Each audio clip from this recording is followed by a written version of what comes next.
tercurah bagi gerejanya, membangkitkan umat pilihannya.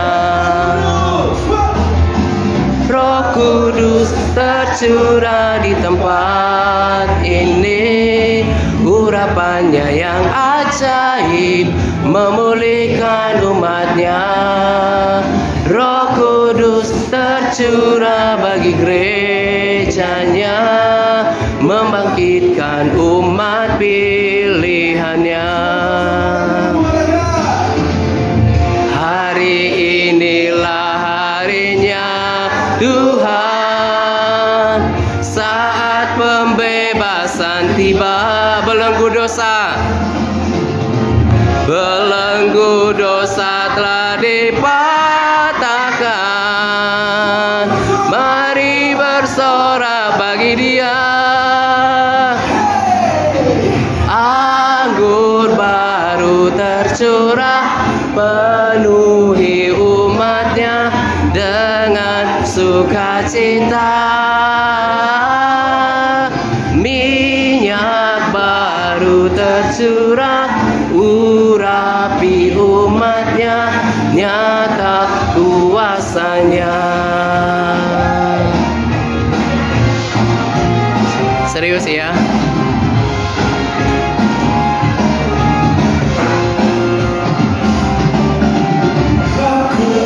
Tercurah di tempat ini, urapannya yang ajaib memulihkan umatnya.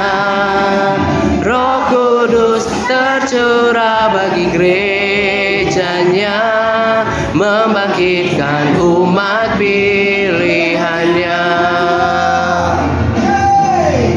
Hari inilah harinya Tuhan, saat pembebasan tiba.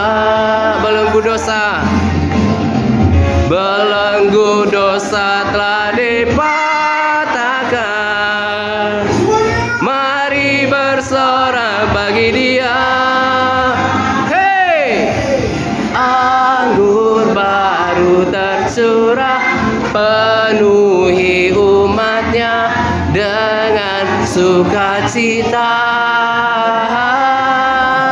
Minyak baru tercurah, urapi umatnya, nyata kuasanya.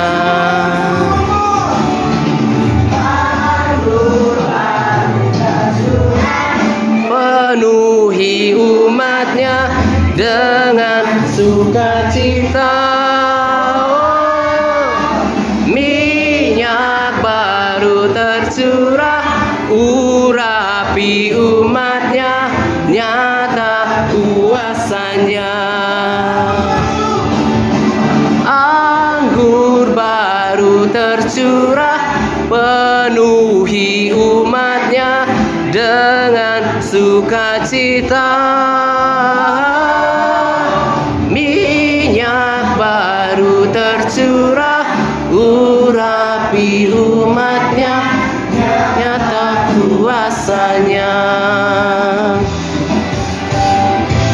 Nyata kuasanya, nyata kuasanya.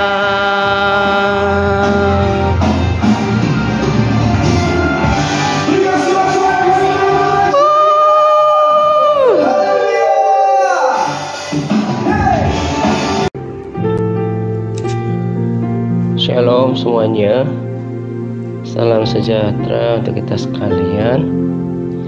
Pada kesempatan ini saya akan berbagi sharing kesaksian yang saya awali dari kesaksian pelayanan di Jambi, dan kesaksian ini juga sekaligus untuk menyaksikan kepada kita semuanya bahwa Tuhan itu, karakter Tuhan itu, perilaku Tuhan itu sama persis seperti apa yang tertulis tentang dirinya dalam firman Tuhan. Nah, berharap dengan berbagi kesaksian ini kita semakin teguh berpegang dan percaya penuh terhadap setiap janji firman Tuhan yang tertulis di dalam Alkitab gitu ya. Jadi kemarin ketika kami baru saja melakukan pertemuan gitu ya dengan anak-anak, lalu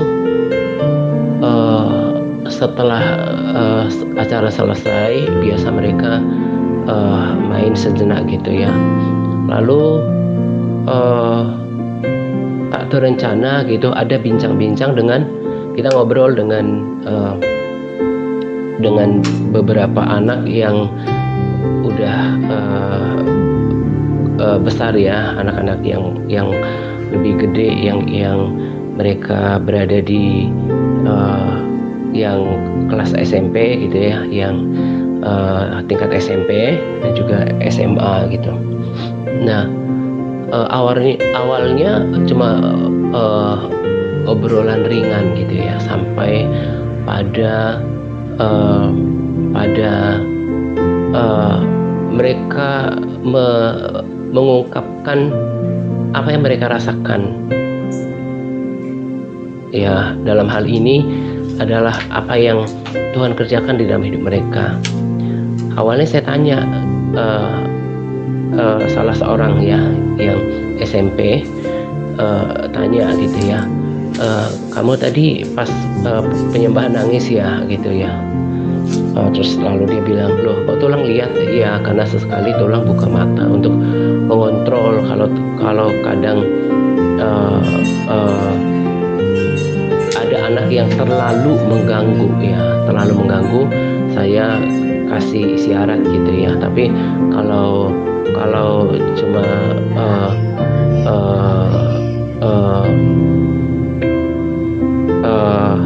hal-hal kecil sebagaimana layaknya yang dilakukan oleh anak-anak, saya biasanya tetap fokus menyembah gitu.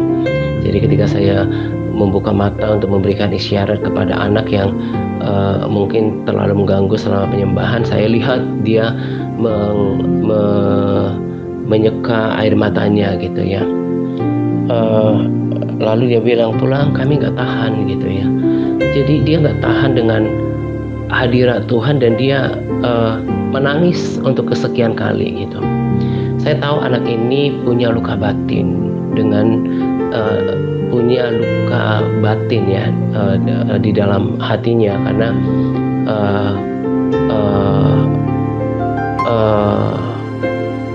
tentu ada hal-hal yang melukai hati dan perasaannya dari orang-orang tertentu, dan biasanya itu adalah orang-orang terdekat.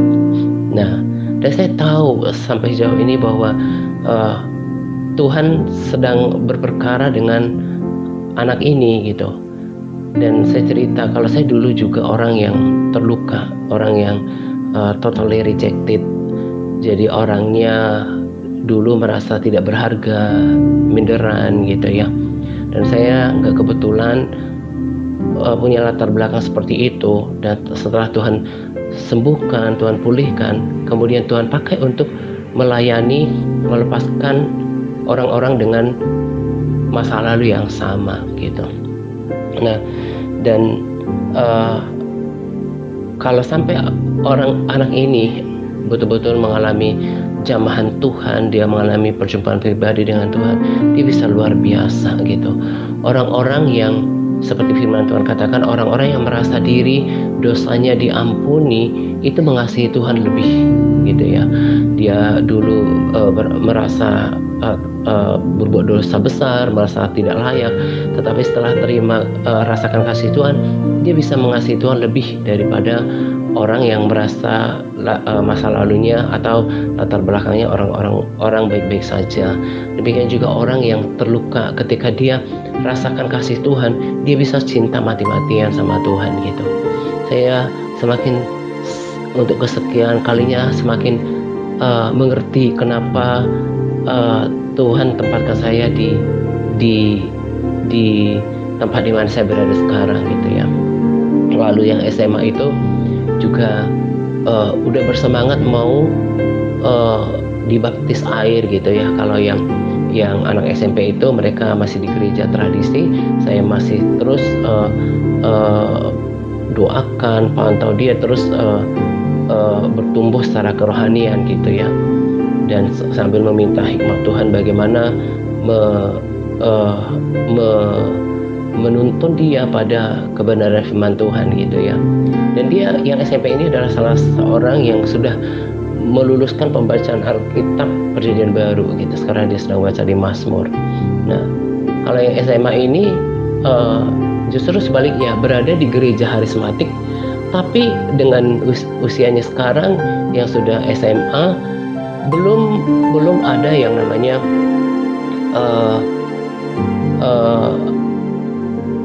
tahapan itu gitu ya. Jadi cukup berbeda prinsip dengan prinsip pelayanan yang saya pahami gitu ya. Harusnya sama seperti Yohanes, ketika dia melayani, dia tantang orang untuk bertobat gitu ya, kemudian bertobat, memberi diri dibaptis, lalu menghasilkan buah pertobatan kan. Lalu kemudian setelah masanya Yesus terangkat ke surga, lanjutannya adalah ketika orang bertobat lalu memberi diri baptis lalu mengalami kepenuhan Roh Kudus. Ini sebuah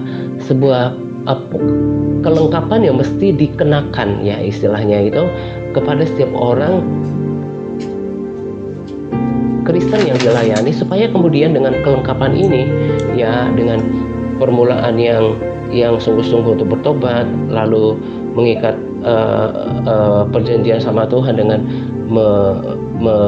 memberi diri dibaptis ya sebagai tanda pertobatan, lalu menerima kuasa. Nah, kelengkapan ini dibutuhkan sangat untuk kemudian dia bisa bertumbuh secara rohani,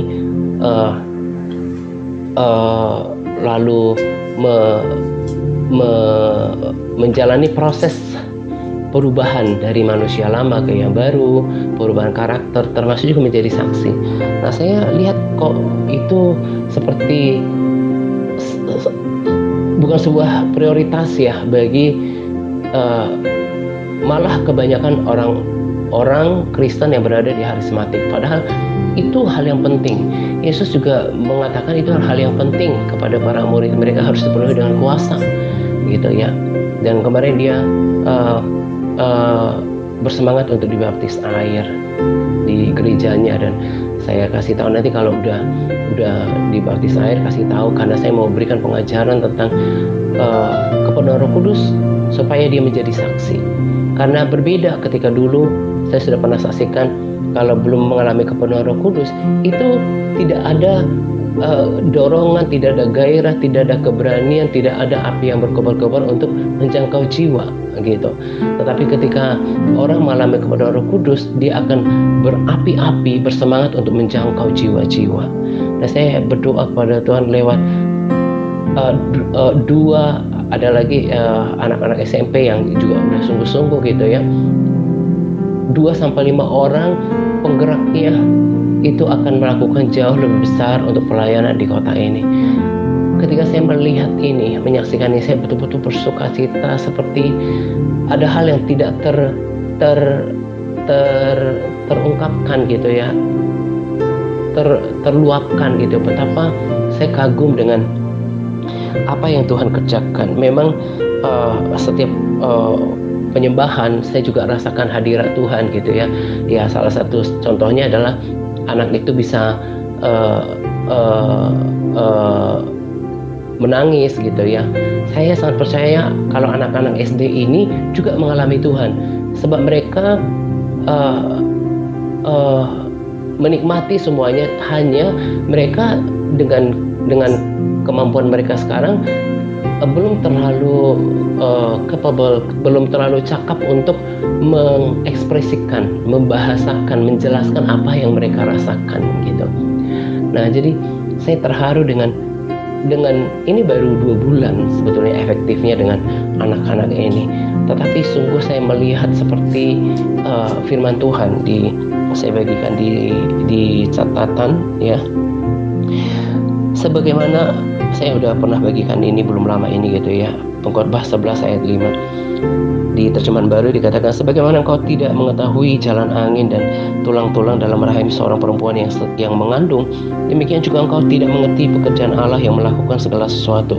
Kalau di firman Allah yang hidup katakan, sama seperti manusia tidak dapat mengetahui jalannya angin, atau bagaimana tubuh bayi dibentuk dalam kandungan ibunya dan nafas hidup dihembuskan ke dalamnya, demikian juga manusia tidak dapat mengetahui cara kerja Allah. Jadi di tempat yang tidak terlihat, selalu saya perkatakan firman Tuhan bahwa Allah yang memberikan pertumbuhan. Saya selalu katakan pada setiap firman, pengajaran sederhana yang saya bagikan itu akan jatuh di tanah yang gembur. Mereka akan diubahkan, firman itu akan bertumbuh. Dan saya hanya melakukan saja dengan setia, dan memang semakin sadar bahwa saya tidak akan pernah bisa melakukan apapun terhadap mereka di luar kuasa Roh Kudus gitu. Dan itu menjadi saksi bagaimana Allah bekerja di dalam pelayanan ini. Ini semakin meneguhkan perlahan apa yang didapatkan oleh pendoa gitu ya. Nanti kalau memang saya ada damai sejahtera untuk membagikannya, saya akan membagikannya bukan cuma ke MTRC gitu ya, tetapi juga kepada grup WA, pemuritan, bahkan penjangkauan. Kenapa? Karena sebetulnya beberapa waktu yang lalu juga saya tergerak sih untuk membagikan panduan doa puasa raya bulanan kita di awal tiap bulan yang kita ambil selama 7 hari gitu ya. Pengen membagikannya juga ke grup-grup pemuritan dan juga penjangkauan, mengingat untuk sebuah proyek kerajaan Allah yang besar yang kita percaya ini Tuhan sedang delegasikan ke TRC gitu ya. Perlu dukungan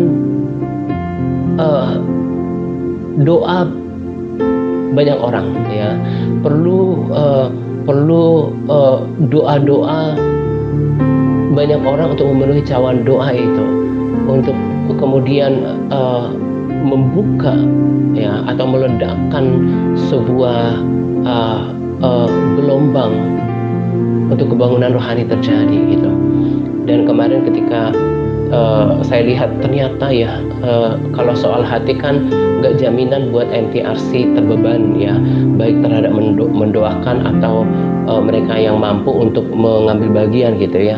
Saya anggap itu sebagai konfirmasi dari apa yang saya dapatkan tadi, seperti yang saya katakan bahwa next untuk Agustus pokok-pokok doa, tuntunan doa puasa raya akan dibagikan juga ke grup pemuritan dan juga penjangkauan. Terserah mereka semua mengambil bagian atau enggak, itu urusan masing-masing.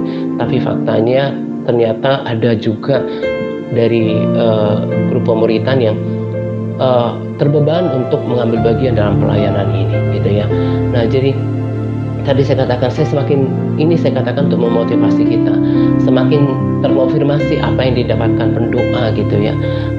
Apa yang mengkonfirmasi adalah pekerjaan Allah yang saya saksikan baik di ibadah yang sederhana, terlebih apa yang terjadi dalam hidup setiap orang. Ada sebagian orang yang diproses mengenai karakter, tapi ada yang diproses untuk breakthrough kerohanian, terobosan kerohanian gitu ya. Karena kalau dengan kekuatan saya itu tidak akan pernah mungkin terjadi. Tidak mungkin saya bisa membuat orang tersentuh sampai nangis seperti itu, sampai dia bilang saya nggak tahan, karena saya memang menyembah dengan segenap hati gitu ya. Kalau itu bukan pekerjaan Roh Kudus, maka itu tidak akan pernah terjadi. Ya, lagi-lagi saya katakan ini merupakan bukti bahwa memang Tuhan sedang kerjakan sesuatu di kota ini. Salah satunya melalui TRC. Ya, dengan tidak bermaksud memegahkan diri atau menyombongkan diri. Tentulah untuk menuai kota ini tidak mungkin satu-satunya kita. Tetapi kalau kita dipercayakan untuk mengambil bagian, itu adalah sebuah privilege, sebuah kebanggaan buat kita yang kita harus responi dengan sukacita, dengan sungguh-sungguh gitu ya. Nah, ada ayat lain yang kita sudah biasa juga dengarkan di Roma 8 ayat 28, 8 ayat 28. Kita tahu sekarang bahwa Allah turut bekerja dalam segala sesuatu untuk mendatangkan kebaikan ya. Jadi lewat kesaksian dari pelayanan di Jambi, dari anak-anak itu gitu ya, ada yang ingin saya pesankan kepada setiap kita yang udah baca firman, yang mendengarkan video ini. Dalam segala area kita harus belajar percaya penuh untuk bagian Tuhan ya. Saya nggak tahu pada momen seperti apa Tuhan mulai menggarap hati anak-anak itu, saya nggak tahu. Bagian saya adalah percaya dan percaya firman Tuhan ini gitu ya, bahwa Allah turut bekerja, bahwa dia bekerja untuk mendatangkan kebaikan, dia bekerja dengan cara Allah yang manusia tidak pahami. Di Amsal juga katakan, percaya kepada Tuhan dengan segenap hatimu dan janganlah bersandar pada pengertianmu sendiri. Jadi lewat kesaksian ini saya mau teguhkan ya, seperti judul sharing kali ini, bahwa karakter Tuhan, perilaku Tuhan itu sama dengan firman yang tertulis. Dia Allah yang setia dan konsisten dengan apa yang dijanjikan. Dia tidak akan pernah ingkar janji karena sifat dan karakternya itu adalah setia pada janjinya.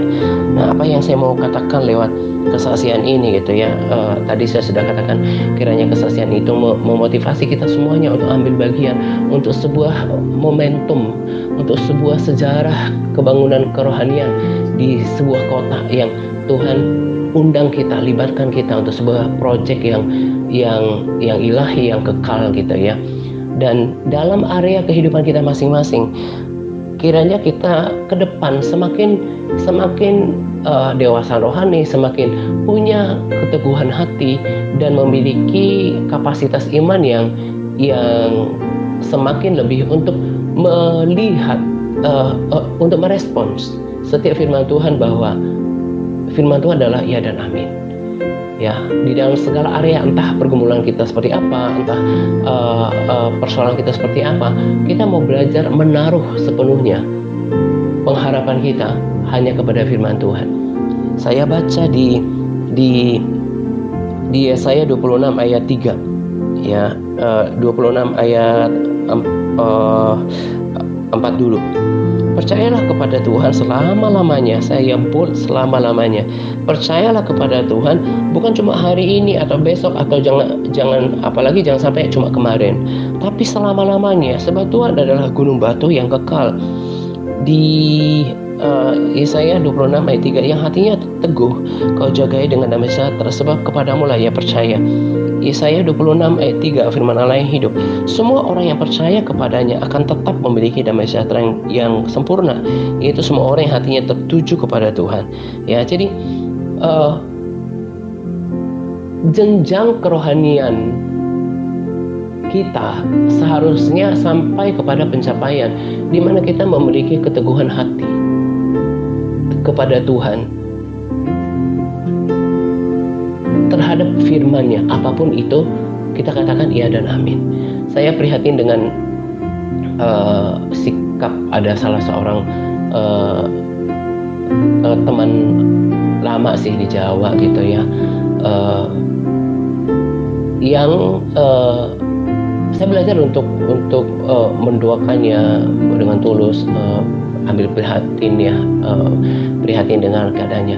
Tapi yang saya lebih prihatin adalah sikap kerohaniannya yang jadi dia dalam kesusahan gitu ya, kesusahan ya, detailnya saya nggak perlu sampaikan, bisa tebak sendiri ya maksudnya. Yang saya mau bagikan adalah keprihatinan terhadap kualitas kerohaniannya yang walaupun saya tahu teman saya ini bergereja di gereja karismatik ya, tapi kurang lebih sama dengan kehidupan anak SMA tadi yang saya katakan itu. dia tidak tekun dalam, ya beda lah dengan standar TRC yang harus bertekun dalam pembacaan firman, tidak mengalami kepenuhan Roh Kudus yang saya tahu gitu ya. Jadi hatinya itu tidak teguh. Kalau ada masalah, akhirnya kemudian memiliki alamat yang salah, memiliki sikap yang salah, memiliki pengharapan yang salah. Nah, harusnya semakin hari adalah semakin tadi saya katakan mengalami pencapaian kepenuhan iman kepada Tuhan, bahwa Tuhan, Engkau adalah seperti firman-Mu. Firman-Mu adalah ya dan amin, dan Engkau setia, dan Engkau tidak akan pernah ingkar janji dengan apa yang Kau firmankan, dan aku mau percaya. Nah, itu yang harus kita sampai ke depannya. Jadi kalau kita lihat dari perjanjian lama, termasuk dari kitab perjanjian lama, ya dari Kejadian, maksudnya dari Kejadian, termasuk bagian kitab perjanjian lama Yesaya ini sampai perjanjian baru, selain ketaatan, selain kekudusan hidup gitu ya, selain bicara tegas tentang dosa, salah satu yang Tuhan mau dari kita, ya, dan yang membuat Abraham menjadi sahabatnya adalah memiliki percaya penuh kepada Tuhan. Harus percaya bahwa Tuhan tidak akan pernah lepas kendali. God is in control. Tuhan ada dalam kendali. Tuhan ada dalam setiap musim suasana hidup kita. Saya baru kali ini memperhatikan hewan yang ya tepatnya binatang peliharaan yang begitu care dengan anaknya gitu ya. Dulu sih ketika di kampung juga pernah lihat kucing melahirkan gitu. Nah, kucing saya Meme udah melahirkan, ada 3 anaknya gitu ya. Saya lihat bagaimana dia begitu peduli terhadap anaknya. Ketika anaknya baru 3 minggu gitu nangis, dia begitu bersusah hati ya. Lalu saya perhatikan, saya sampai lihatin gitu ya, dia kan kucing kan bisa membersihkan dirinya ya. Anaknya itu dielus-elus dengan gaya sendiri ya, tentu nggak pakai tangan tapi dengan dijilatin gitu, sama seperti dia membersihkan dirinya. Saya begitu terharu. Dia yang hanya ya, dia yang cuma hewan atau binatang, tentu dia punya hati itu di bawah manusia yang punya nurani yang segambar dengan Tuhan. Terlebih Tuhan, dia akan tidak tenang hatinya, bahkan kacau pikirannya ya, dalam tanda kutip. Tentulah tidak seperti itu maksud sesungguhnya, tapi yang tepat adalah dia pasti peduli, dia pasti Allah mengerti, Allah peduli, dia ambil pusing dengan seluruh kehidupan kita. Dan satu-satunya hal yang menggerakkan hati Tuhan dan untuk kita kemudian melihat terobosan atau mujizat, pintu-pintu terbuka, gunung masalah beranjak adalah iman atau percaya penuh. Dan ini selain dari iman, timbul dari pendengaran, dan pendengaran oleh firman Kristus ya, seperti yang kita sudah tetapkan sebagai standar di dalam pelayanan ini, tetapi juga pengenalan Tuhan yang baik ya. Dan itu datang dari persekutuan, pengenalan Tuhan yang baik yang dibangun juga selain dari firman adalah dari persekutuan pribadi dengan Tuhan ya. Kita harus pada level itu ya, untuk memiliki iman yang penuh kepada Tuhan. Iman itu menjadi syarat untuk kepenuhan seluruh janji Tuhan. Dan saya dalam pelayanan dan kehidupan pribadi, saya mau kenakan iman ya. Aku mau hidup di dalam iman dan berjalan dalam kemenangan. Kadang-kadang kalau kita sadar ya, apa sih susahnya beriman? Gak mahal ya. Kita tinggal kemudian saya tertarik dengan tadi saya dengar ada salah seperti prolog gitu ya, di dalam sebuah lagu dikatakan bahwa kita harus membangun iman. Tahukah kita ketika bangunan didirikan itu mulai dari pondasinya, kemudian ditanam ya besi-besinya, sampai kemudian disusun batanya sampai ke atas ya, dikasih atapnya, lalu ada finishing seperti itu. Nah, demikian juga kurang lebihnya setiap orang membangun dasar imannya. Nah, itu akan melalui proses, dan iman yang terbangun itu adalah tanggung jawab kita masing-masing. Keputusan setiap hari, sebab iman bisa pudar. Di waktu lalu mungkin dia punya iman, tapi kemudian kehilangan iman, menjadi lemah. Nah, iman itu harus tetap dijaga, dibangun sampai memiliki bangunan iman yang kokoh, bahkan yang megah, ya, yang betul-betul kapasitas setiap iman setiap orang kan berbeda, ya. Tapi ini nggak bisa kayak kontradiktif gitu ya. Ada yang mungkin menyalahkan, tapi kenapa imannya besar misalnya kayak gitu ya, kenapa imannya kecil gitu ya. Nah, itu kan kita nggak boleh ya seperti misalnya meremehkan orang yang punya iman kecil. Tapi dalam semua keadaan ini pun tetap namanya adalah bangunan iman, ya. Kita yang memutuskan untuk bagaimana kita membangunnya. Memang iman itu kemudian kita dapatkan dari kan Roh Kudus yang menaruh iman itu. Tapi Roh Kudus karunia iman kan ya, dikaruniakan oleh Allah, dikaruniakan oleh Roh Kudus, merupakan salah satu karunia. Tapi itu tidak datang serta-merta, ya. Jadi itu kerjasama antara bagian kita yang tadi membaca firman Tuhan, yang kemudian kita membangun persekutuan dengan Tuhan, lalu oleh karya dan kuasa Roh Kudus itu ditanamkan sebuah benih iman. Dan kalau kita kerjasama dengan Roh Kudus untuk membangunnya seturut dengan firman Tuhan, yang kita terus membangun persekutuan dengan pergaulan dengan firman Tuhan, kita membangun persekutuan dengan Tuhan, kita semakin siap, semakin ibarat bangunan, kita telah menyediakan elemen-elemen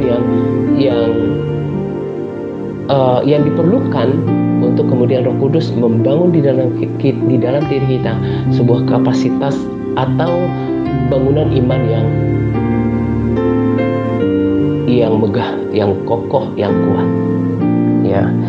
Dan dalam melayani Tuhan, dalam mengikut Tuhan, sampai nanti kita menyelesaikan pertandingan iman, kita perlu bukan cuma menjaga, tapi membangun iman kita setiap hari, ya, untuk mendapatkan penggenapan janji Tuhan, termasuk dalam pelayanan.